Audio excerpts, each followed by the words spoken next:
এবছর ব্যাংককে বিমস্টেক সম্মেলনে সাইডলাইন বৈঠক করেন প্রধান উপদেষ্টা ডক্টর মোহাম্মদ ইউনূসের high representative doctor Khalilur Rahman ও মিয়ানমারের উপপ্রধানমন্ত্রী উ সিংথাও। সেখানে প্রাথমিক পর্যায়ে 1,80,000 রোহিঙ্গাদের প্রত্যাবাসনের জন্য যোগ্য করে চিহ্নিত করে মিয়ানমার।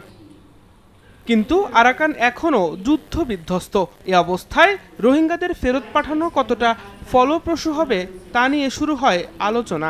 আরাকান আর্মির সহায়তায় ও যুদ্ধ বন্ধ ছাড়া রোহিঙ্গা প্রত্যাবাসন ঝুঁকিপূর্ণ বলে মত দেন বিশেষজ্ঞরা। এমন প্রেক্ষাপটে মঙ্গলবার বিকেলে ফরেন সার্ভিস একাডেমিতে সংবাদ সম্মেলনে প্রধান উপদেষ্টার high representative doctor Khalilur Rahman জানান, জাতিসংঘের মধ্যস্থতায় আরাকান আর্মির সঙ্গে যোগাযোগ হচ্ছে বাংলাদেশের। অল্প সময়ের মধ্যেই বৈঠক হবে বলে জানান তিনি। নিরাপত্তা নিশ্চিত করে আগামী রোজার ঈদের মধ্যে রোহিঙ্গা প্রত্যাবাসনের লক্ষ্যেই কাজ করছে সরকার।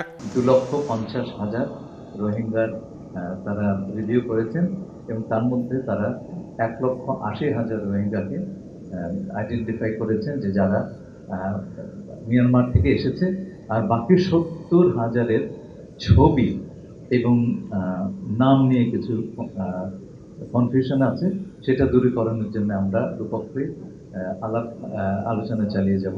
এদিন পররাষ্ট্র মন্ত্রণালয়ে সাংবাদিকদের সঙ্গে কথা বলেন পররাষ্ট্র উপদেষ্টা মোহাম্মদ তৌহিদ হোসেন।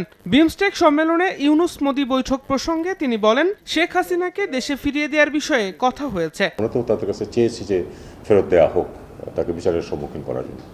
জনাব মোদি এটা খুব স্পষ্টভাবে বলেছেন যে বাংলাদেশের সাথে সম্পর্ক দেশের সাথে, মানুষের সাথে, এটা কোনো দলের সাথে নয়। অস্বস্তি তৈরি করা যেটা, সেটা তো দুই পক্ষকেই পরিহার করে চলতে হবে, এটাই কথা, অন্য কিছু না। এছাড়া প্রধান উপদেষ্টার চীন সফর প্রসঙ্গে পররাষ্ট্র উপদেষ্টা বলেন, তিস্তা চুক্তি নিয়ে ভারত ও চীনের সঙ্গে সহযোগিতাপূর্ণ সম্পর্ক রেখে সিদ্ধান্ত নেবে বাংলাদেশ। অগ্রগতি সময় সাপেক্ষ ব্যাপার। আমরা ঝট করে আমরা কোনো কিছু প্রত্যাশা করছি না যে কালকেই কেউ এসে তিস্তা সমস্যা সব সমাধান করে দেবে।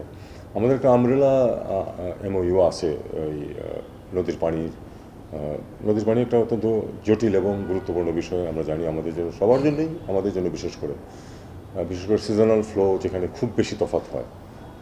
কাজেই এ ব্যাপারে আমরা ওপেন থাকা যেটাকে বলে, আমরা ওপেন আছি। ভারতের সাথে সহযোগিতা সম্ভব, চীনের সাথেও সম্ভব, কোনোটাতেই কোনো বাধা নেই। আমরা দেখব যে কোন প্রজেক্টে কোন দিক থেকে সহায়তা নিলে আমাদের জন্য সুবিধা হবে এবং সেই অনুযায়ী ওয়াটার রিসোর্স মিনিস্ট্রি তাদের কার্যকলাপ করবে। কূটনৈতিক স্বার্থ ও বিনিয়োগ বাড়াতে বাংলাদেশের নির্বাচন নিয়ে বিদেশিদের আগ্রহ রয়েছে জানিয়ে তিনি বলেন, যথাযথ সংস্কার শেষে নির্বাচন দেবে সরকার।